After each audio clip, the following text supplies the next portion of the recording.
าวเจ้ามักทั่วผักกาดขาวมักเด่นหอมเทียมหอมบัวมักเผ็ดแล้วก็ไข่หลังจากใส่เครื่องปรุงไปแล้วก็ใส่ไข่ลงไป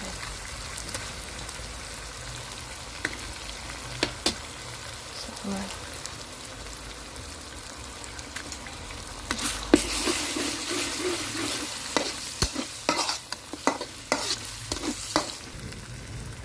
ใส่ข้าว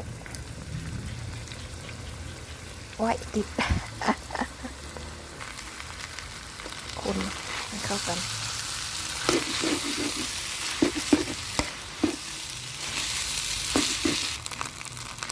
เกลือ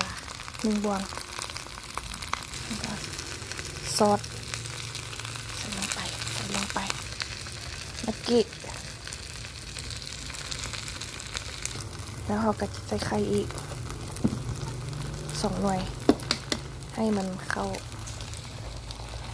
เข้มข้นจะแซ่บขึ้น